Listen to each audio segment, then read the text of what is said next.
Record will reflect the jury is back, appropriately seated in the jury box. Good morning, ladies and gentlemen. Good morning. At this time, we are ready to proceed. We will hear from the prosecution's next witness. Thank you. People will call it back to the stand. Sergeant Michael Lanier.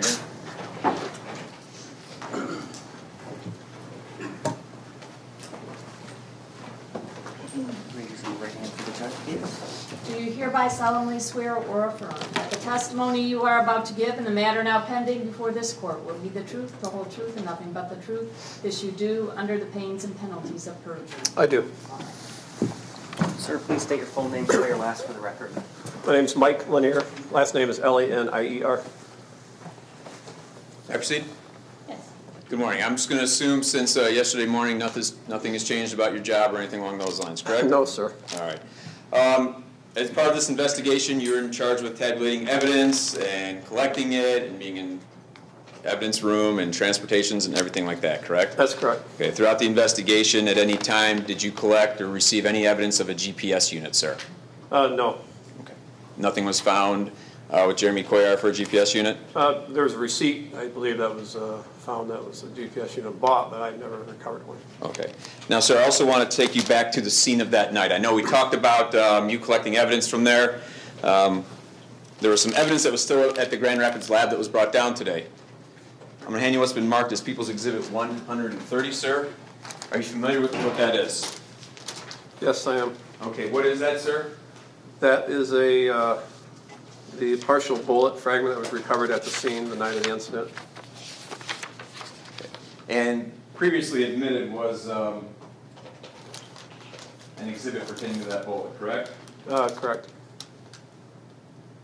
Now, it's People's Exhibit 17, the bullet found in what I'll describe as say a pool of blood, but some blood. That's correct. That is that particular exhibit? It is. How do you know that, sir? It's marked as item number 6 by myself, collected by myself. It's been sealed and in proper chain of custody throughout the whole investigation, ultimately ending up in the State Police Crime Lab. Okay. Yeah, people have moved to admit Exhibit 130 into evidence. Without objection. 130 is admitted. Thank you. I'm going to hand you what's been marked as People's Exhibit 129, sir. Additional evidence that just delivered from the lab. You able to recognize People's Exhibit 129, sir? I am. And what is that, sir? This is evidence that was obtained during the autopsy. Okay. And I'm not going to ask you to open the bag. Can you talk about some of the contents of that, or talk about the contents and what is in that bag, sir? Sure. There is just reading what the medical examiner listed on the bag is a DNA card, projectile, recovered from the right arm, hair pull, nail clippings, scrapings from the left and right hand, a left hand bag, a right hand bag, fingerprints, palm prints, and a USB drive. Is that so? All standard stuff to deal with the autopsy. Yes, it's collected Okay. by the medical examiner during autopsy. I guess more importantly, pertaining to this case right now in terms of the evidence, that includes a projectile. It does. Okay, and that was removed from the arm of the victim, Sergeant Hassel. By the autopsy and medical examiner, yes. Okay, thank you. And I'm sorry.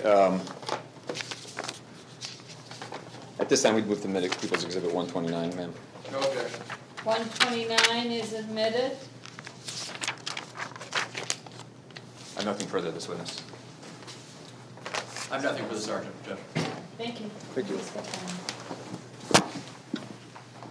down. At this time, people would call Ann Hunt to the stand.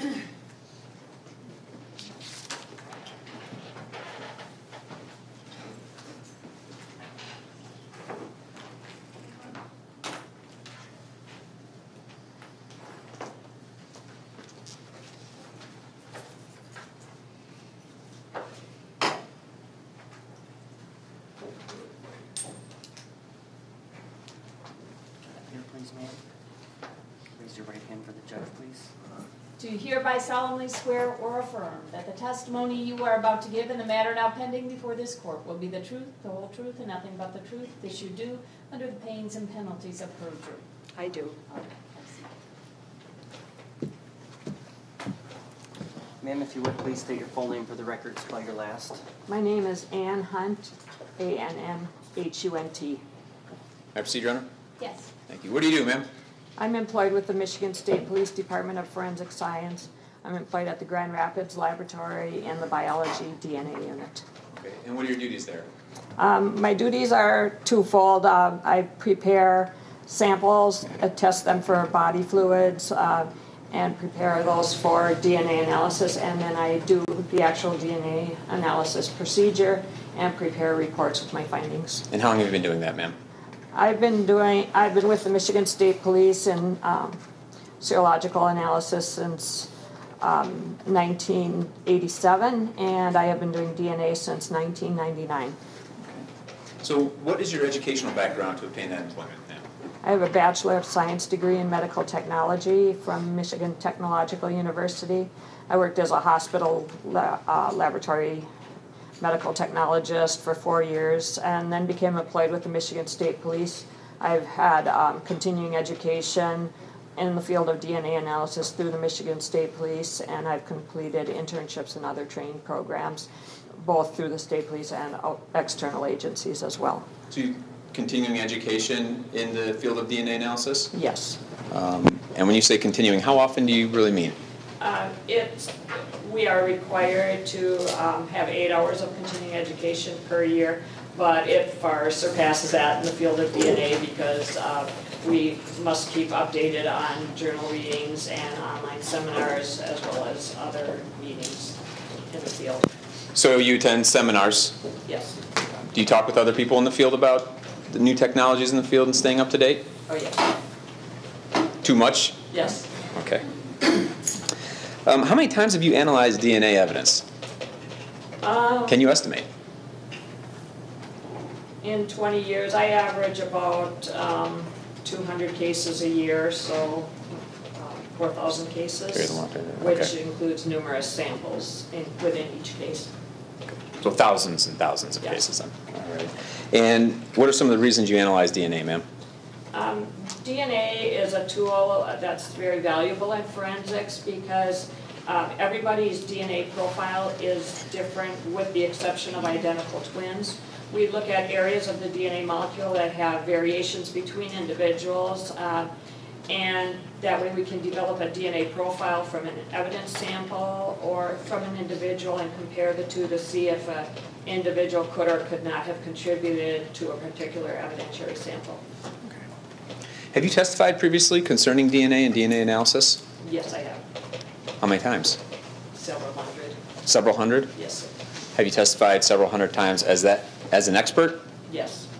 in the field of DNA analysis? Yes. Have you testified in Berrien County before as an expert? Yes.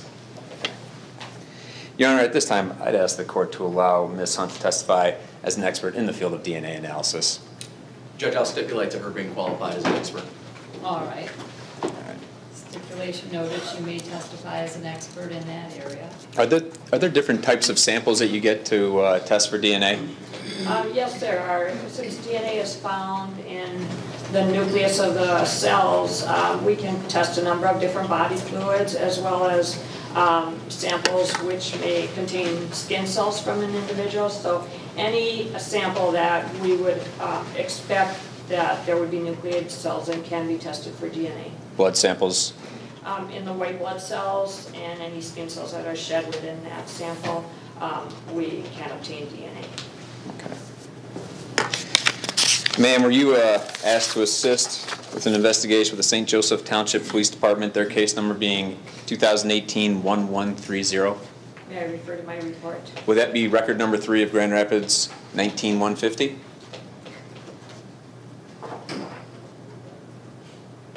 Yes, our laboratory number assigned to complaint 18-1130 is GR 19-150. Okay. And that is a investigation dealing with St. Joe Township Police Department, ma'am? Yes, Okay. Dealing with the Tyrone Hassel III? correct. Okay. What was your involvement, if you can tell the jury, in that case, ma'am? I initially screened the evidence that came in from the agency for biology and preparation for DNA analysis, and I collected samples that were to be forwarded for DNA from that original submission. I ran the DNA analysis on those samples. Okay. And ma'am, I want to hand you what's been admitted already as People's Exhibit 101, 102, 103, 104, and 105. Okay? And you tell me, are you familiar with these exhibits?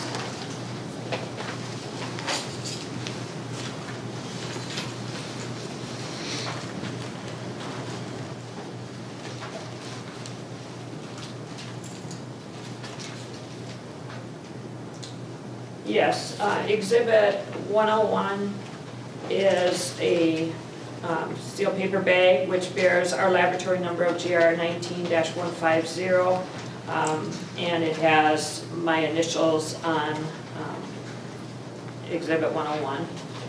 Exhibit 102, again, is a steel paper bag, and it's identified as my container 2 with the laboratory number and my initials. People's Exhibit 103 is a paper bag identified with our laboratory number and my initials. People's Exhibit number 104 is a sealed paper bag that is identified with my initials and laboratory number, and container 5, Exhibit 105, is a steel paper bag identified with our laboratory number and my initials. Okay. So in dealing with the exhibits 101 through 105, those are all shell casings that you received from St. Joe Township? Yes, sir. Okay. And did you conduct DNA analysis on those shell casings? I initially swabbed them for DNA, and then I did conduct the analysis on that swab. Okay. May I approach? Yes.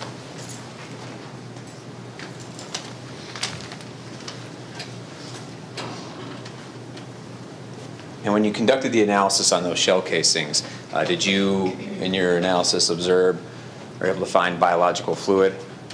I did see visual stains that were characteristic of, they were red-brown stains characteristic of blood. I did not do any body fluid identification on those, as I tried to avoid the blood-stained areas to swab for other DNA that may be present.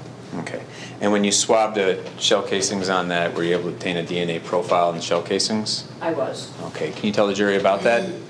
I extracted the shell casings, which all 5 of them are swabbed as one sample for DNA, and I determined that the DNA profile that I obtained from the shell casings was consistent with a male contributor, and I had a known sample identified as from Kemia Hassel to do a comparison to, and determined that the DNA profile from the swab of the shell casings matched the DNA profile obtained from Kemia Hassel. And was that DNA profile obtained from the blood on the shell casings? It was obtained on the swab from Okay. the shell casings, yes. And the shell casings contained blood on them? I did not specifically test for blood, but there were red-brown stains characteristic of blood on those. Oh, okay, okay. In your experience, that's what you assumed it was, presumed that it would be? Yes, Okay, based on the nature of the case? yes. Okay. Thank you, I have nothing further. I have no questions for this witness, Judge. Thank you. Okay, thank you. You may step down. Excuse your honor. Any problem with her being excused, counsel? No, Judge. Okay. You are excused. Thank you.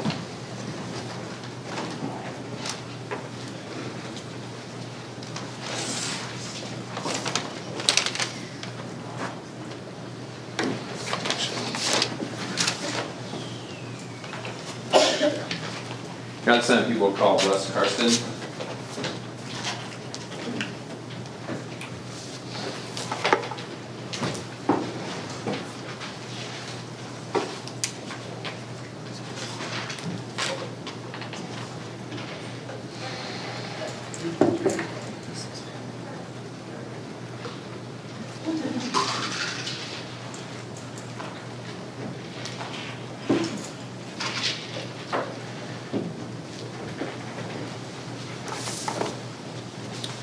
Approach the podium, raise your right hand for the judge, please.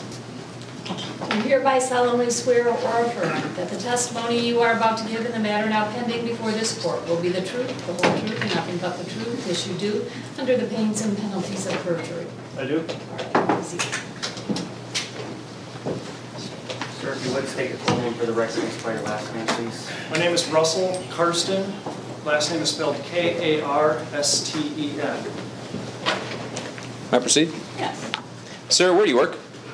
I work for the Michigan State Police. I'm a detective sergeant, and I'm currently assigned to the Grand Rapids Crime Lab as a firearm and tool mark examiner. And what exactly is a firearm and tool mark examiner? So what our primary function is to try and look at fired evidence components, fired bullets, fired cartridge cases from crime scenes, and look at the characteristics that are left behind on those pieces of evidence and try and determine what we can tell about them. Primarily what if they were fired from the same gun or were they fired by different guns. We can do comparisons to guns, taking test shots of those guns and then doing a comparison using a microscope. We classify bullets, test fire weapons, perform serial number restorations, look at tools and tool marks, and some gunshot residue distance determination type testing. Okay. So what training do you have for that? I have a bachelor's degree from Hope College, majoring in biology and chemistry. I graduated from the 118th Trooper Recruit School in 1999. Worked the road, taking complaints and traffic enforcement up in the Hurt Post area for 10 years. I transferred to the Sterling Heights Crime Lab in 2009. I underwent a 2-year training period to become a firearm and tool mark examiner. First, I graduated from the National Forensic Science Training Center at NFSTC, and through their program. I also completed a state police firearms and tool marks training manual, which looked at the history of firearms and history of gunpowder and the development of weapons and how ammunition is made, and then a ton of comparisons of fired cartridge cases and fired bullets, known to be fired by the same gun, known to be fired by different guns, and then looking at those comparisons. And then I also worked under the supervision of another fully trained firearm and tool mark examiner for about 8 months. And at the completion of all that training, I took a competency test, successfully passed that, was deemed a fully trained firearm and tool mark examiner. I've been a member of the Association of Firearm and Tool Mark Examiners, or AFTE, for 10 years. I am certified through AFTE as through their training program to complete bullet and fired cartridge case examinations and comparisons. I've toured numerous firearm manufacturing facilities, tool manufacturing facilities. I think that's a good summary of my training and expertise. You kind of keep current on everything, I'm assuming? I do. I read the journal articles that are posted every quarter and try and maintain that. And I also try and get to the association meetings, the AFTE meetings, when budget and money allows. You talk with others in the field consistently? Yes. Check the forums too. All right.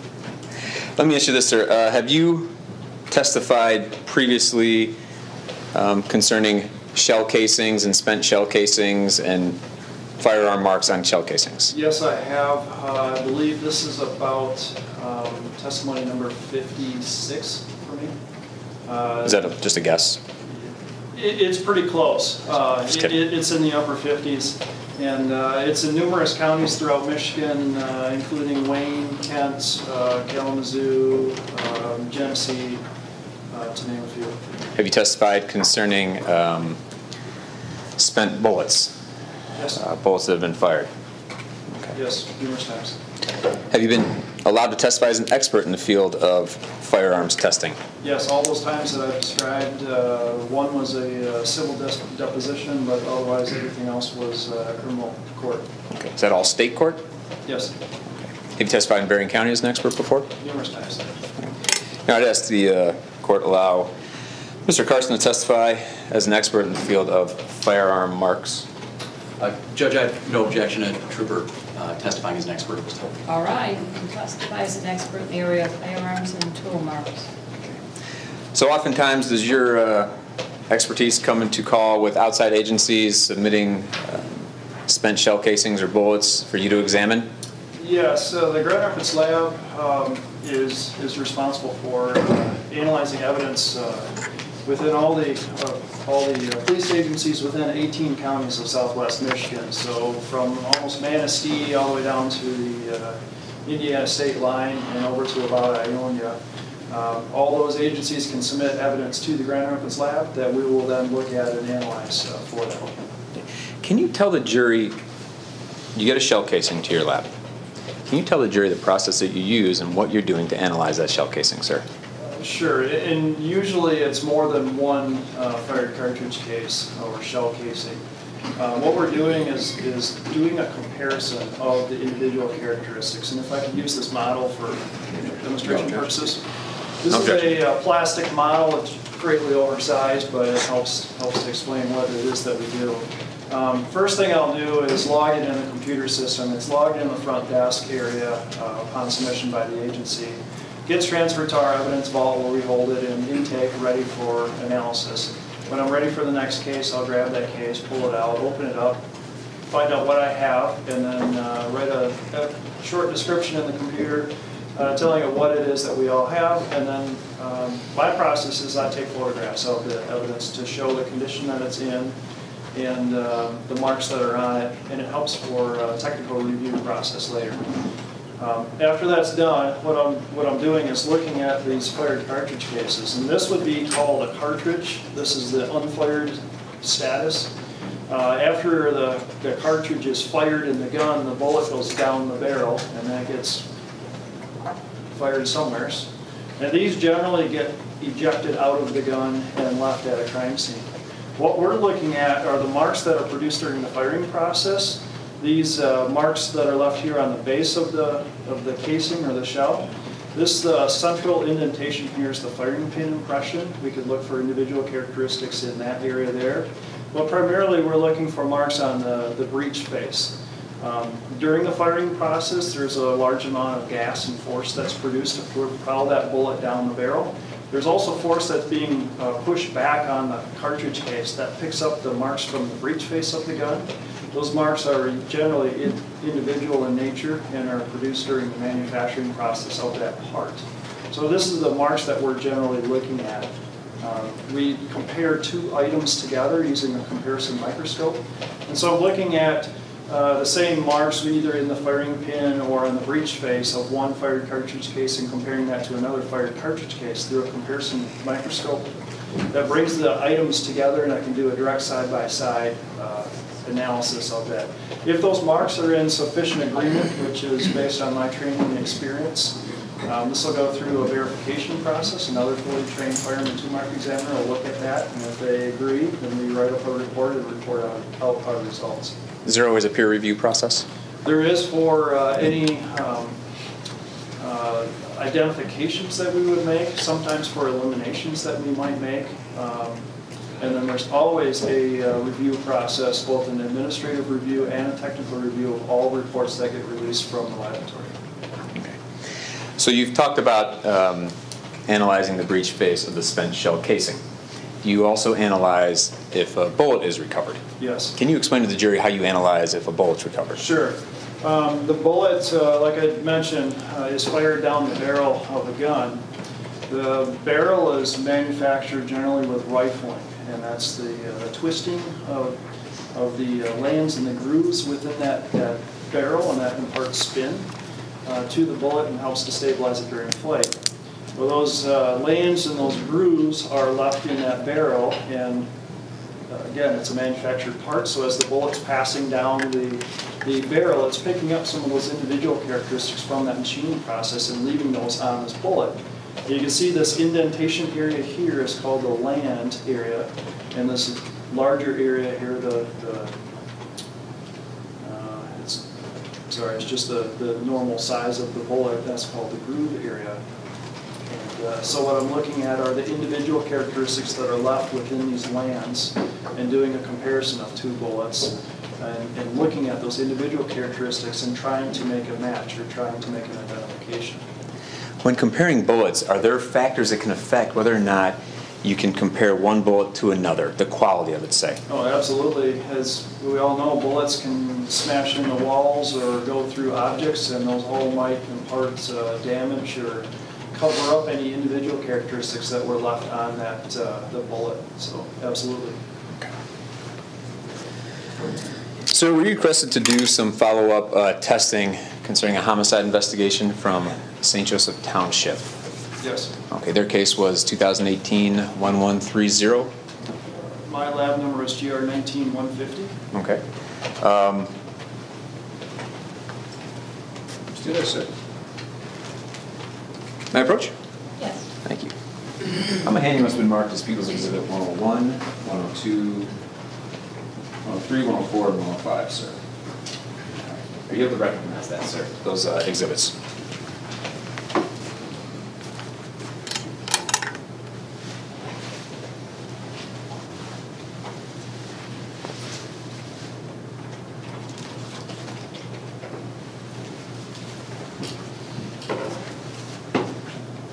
Yes, I recognize all of these.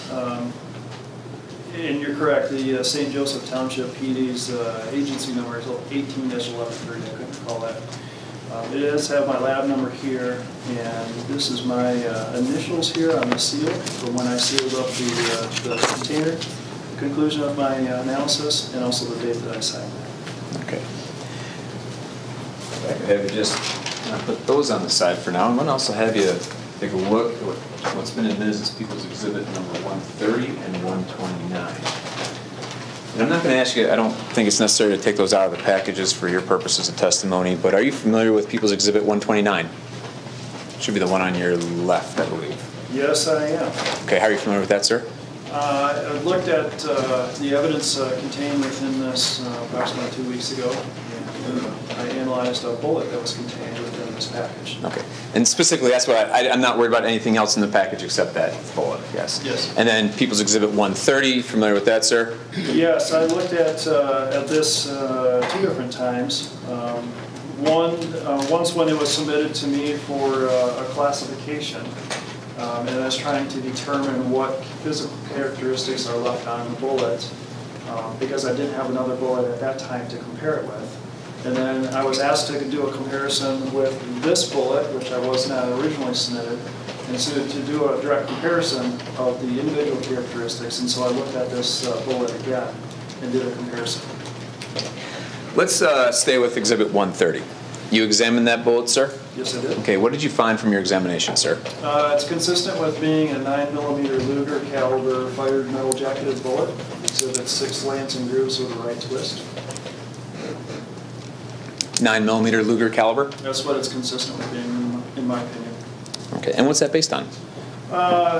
It's based on mostly the physical characteristics, physical size, bullet weight. We'll take all those factors into account. 9mm have a pretty consistent bullet weights that we'll use, and then also the shape and construction of the bullet. If it's got a kind of a pointy nose to it and a longer ogive, that's pretty consistent with being a 9mm, just from looking at numerous examples of those bullets. And then we also run the bullet through, or the physical characteristics, the widths of the lands and the grooves, the number of lands and grooves, and the direction of twist, and the bullet diameter, if we know that, through what's called the GRC, or the Generalized Rifling Characteristics Database. And it's a database that's been created in collaboration with firearm and two-mark examiners from across the world, as well as the FBI.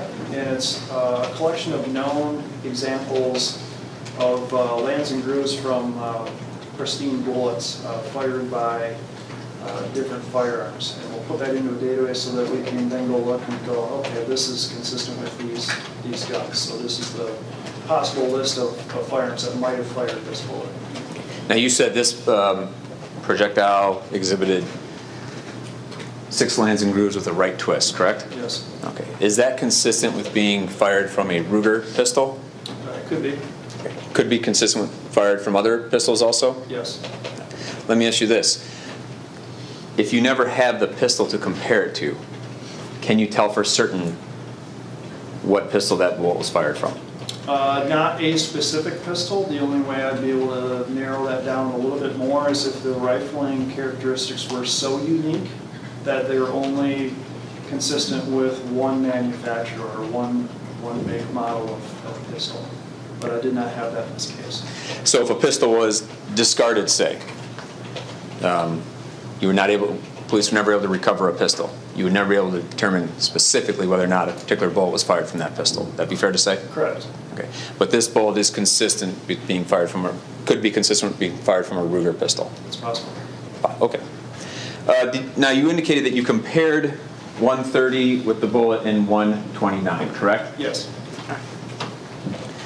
And the bullet in 129, can you describe to the jury the condition of that bullet? The bullet was damaged.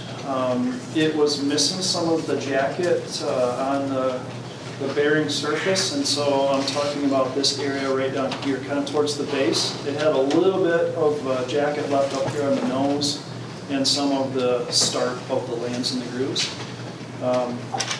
I had a fairly decent diameter to it, and but I wasn't able to see all of the lands and the grooves, and so I worked it through a formula based on the average width of the lands and the grooves, and calculated out that it should have 6 lands and grooves to the bullet. Okay. Could you classify it as a caliber at all?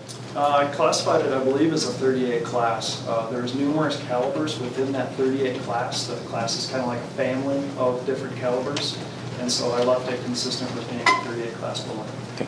And in a 38 class bullet, is 9 millimeter consistent with being in that class? Yes. Okay. May I approach, Your Honor? Yes. My hand what's been marked as People's Exhibit 72 and 73.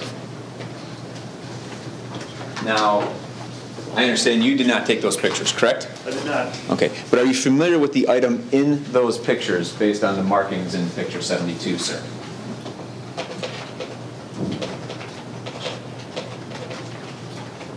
I believe it's the bullet from 129, People's Exhibit 129. I have similar looking photographs in my case record that I took on my analysis. Okay, so that's consistent with what was packaged in 129 as a bullet? Yes. Okay. And in 72 it does indicate from Tyrone Hassel, is that accurate? It does say that, yes.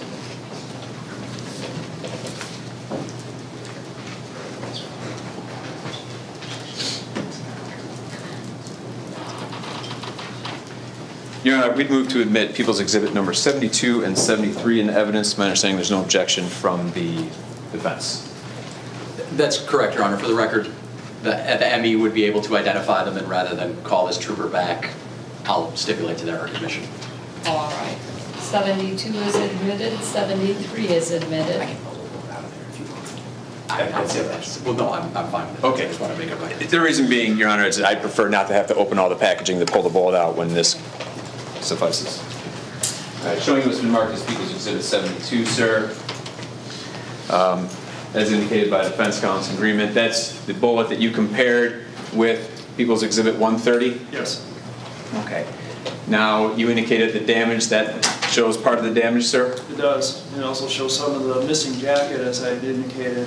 The gray area is the lead that's inside the bullet, or the core, and then the shiny copper substance, that's the jacket that is encapsulating the core, and that's where the individual characteristics are left on a fired metal jacket bullet. Taking a look at 73, is that a different angle of that bullet, sir? Yes, it is.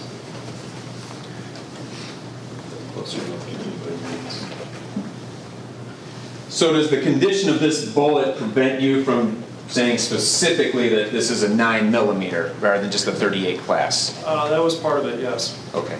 And why is that, sir? According to my notes, and it had lost some of the weight. Obviously, it's missing some jacket. It's missing several of the lands and the grooves, and so I wasn't able to accurately say it's 115 grains, therefore it's most likely a 9 millimeter Ruger caliber bullet. So. Okay. So you indicated no comparison could be done between the two bullets because of the condition of Exhibit 129? No, I did not say that. I Oh, I'm actually sorry. did do a comparison between those bullets. I'm sorry, I should have phrased that better. You did a comparison, no match could be found between 129 and 130. Correct. I looked at the bullets. I believe I have them in phase. If we've got 6 lanes and grooves, I need to try and identify which land I'm looking at and look at the same land on this bullet as the same one as this one.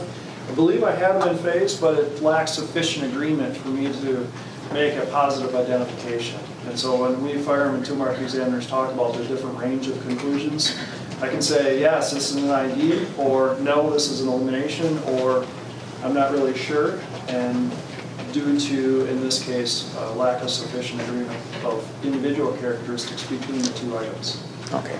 So they're not excluded as being the same type of bullet? Correct. They have the same lane and groove widths and some areas of agreement, but again, inconclusive result. For your expertise, you were not going to say that, yes, these are the same, or fired from the same? Correct. Thank you, sir. I appreciate that. And is that based on, partly on the damage that was seen? Yes. Okay. Sir, if I could have you take back now 101 through 105. Yes. You did some comparisons on those shell casings, sir? I did. And can you tell the jury what you... Let me ask you this. When you're looking at the breech face and doing shell casings, are any 2 ever the same in terms from one gun to another? Does that question make sense? Yeah, no 2 tool marks are ever 100% the same, and that's partly because of different pressures. There's a slight variation in pressures in loading ammunition. Sometimes it's a difference of tolerance, and if we didn't have tolerance, the casing wouldn't come out of the gun very easily. There's a little bit of slops just so we can have some movement of machine parts.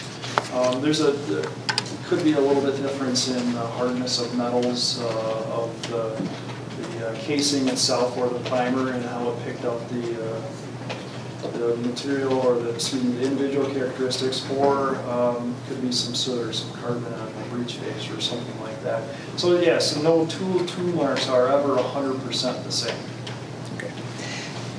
Did you compare all 5 of those shell casings, sir? I did. Can you tell the jury what you found when you compared all 5 of those shell casings? It's my opinion that all 5 fired cartridge cases were identified as having been fired by the same firearm. Okay. And was that also peer-reviewed, sir? It was. Okay. And is that based on all the marks that you found on the breech face of the shell casings? Yes. So I have a question for you then. In terms of Ruger pistols, Okay. specifically SR9 family. Okay. When I say their family, is there like a group of guns that might be under the classification of an SR9 for Ruger or SR9E? Yes, that's my understanding. An SR9, SR9C, and a 9E model all appear to be fairly similar or close cousins within the Ruger family. Okay. And did you do some investigation to determine whether or not a magazine from an SR9 could shoot out of an SR9E? Yes, I did. Can you tell the jury what you learned, sir? Yes. We have a SR9 pistol and magazine in our reference collection located at the Lansing Laboratory. I also have a 9E pistol in my reference collection at the Grand Rapids Laboratory, but I don't have a magazine for that. So I had the gun from Lansing along with the magazine transferred in, and I physically put the magazine from the SR9 into the 9E pistol. I also looked at Ruger's website and downloaded the owner's manual for the SR9. They only have an owner's manual for the SR9. They show in the owner's manual the slightly different parts on the 9E, and the magazine is not listed as one of those different parts. I also contacted Ruger and spoke to one of their customer service reps from the factory, and they confirmed that they do not make a magazine for the 9E. They only make the SR9 magazine, which then fits into the 9E pistol. Thank you. I have nothing further. Judge, I have nothing in this witness. Thank you. All right, thank you. You may step down. May the witness be excused. No Yes, objection. Yes, Judge. You are excused. And you need a recess to set up. Yes, for some audio the audio person. Thank you. Ladies and gentlemen, at this time, we're going to take a brief recess. We need to set up some equipment. I'm going to send you back to the jury room and remind you when you're back there, you can talk about anything you want except for this case. Just need the actual. All right, please.